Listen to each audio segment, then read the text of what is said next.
All right, for our first example, we have to simplify this expression. There's nothing to distribute. Really, the only thing we can do here is combine like terms. So we're going to look for like terms. I've got 2x squared here in the front, positive 4x squared in the middle, right? I can combine those and I can get 6x squared. Remember, don't change the exponents when you're just adding and subtracting like terms. All right, I've got another pair of like terms. I got a positive 5x minus x. Remember, put a 1 on that x to help you think. So we got a 5 minus 1, which is a positive 4x. Now this 1 at the end doesn't have any terms to combine with, so it's going to just stay positive 1. So my final answer here is 6x squared plus 4x plus 1. All right, problem 2. In this one, we need to get rid of the parentheses before we do anything else. And remember, we do that using distribution. So we're going to multiply 7 times x and get 7x, and then 7 times negative 3, right? And we're going to get negative 21. Now we're moving on to the next group. There's no number in front, so we're going to write a negative 1 to help us remember. So we've got negative 1 times 2x is going to be a minus 2x. Negative 1 times negative 9 will turn the sign into a plus. We get a plus 9. All right, I've got a like term in the front and over here, right? 7 minus 2, they both just have x. This is going to give me 5x. And then I've got a negative 21 and a positive 9, right? So negative 21 and a positive 9 is going to give me negative 12. All right, we added them up, we got negative 12. And that's all I can do, that's my answer. All right, problem 3.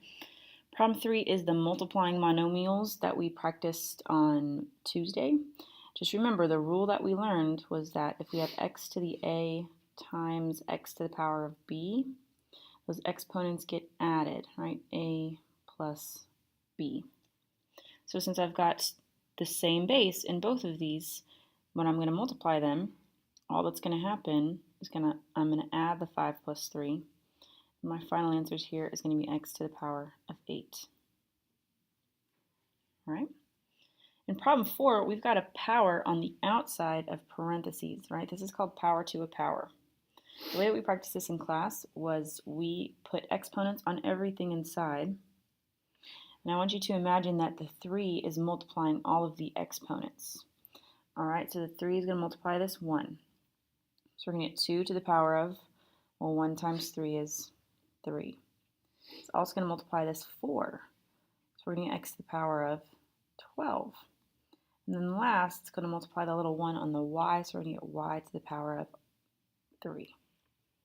The only thing we have to do to finish, guys, is we can see in our calculator what this is. 2 to the power of 3 is actually just 8. So we've got 8x to the power of 12, y to the power of 3.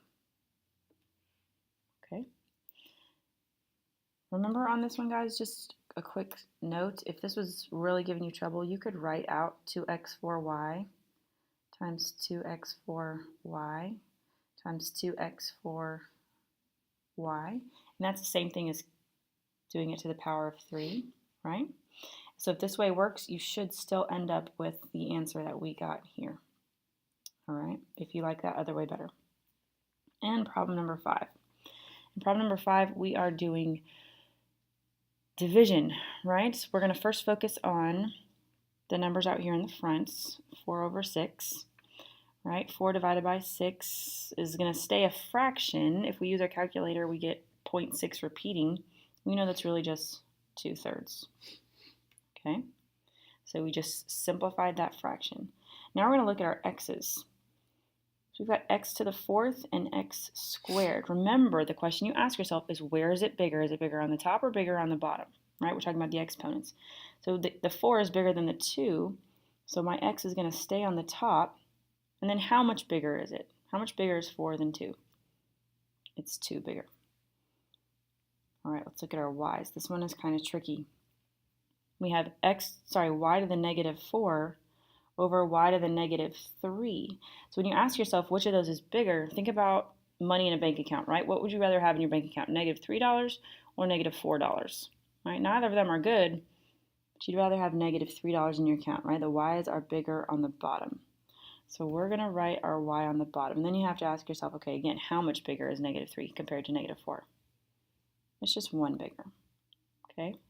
And then finally we have our z's. Our z's, we got negative 3 on the top, and we've got positive 4 on the bottom, right? It's easy to tell which one's bigger. It's bigger on the bottom, right? 4 is bigger than negative 3, but how much bigger? Again, think about money. I have $4, you have negative $3. How much more money do I have than you? Well, you're $3 in the hole. So that's going to be $7 total, right? The 4 positive dollars and those $3 that you are negative. So we're going to do z to the power of 7. If you want to clean up your answer a little bit, you don't necessarily need that 1 on the y.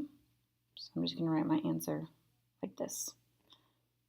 All right, and we're done.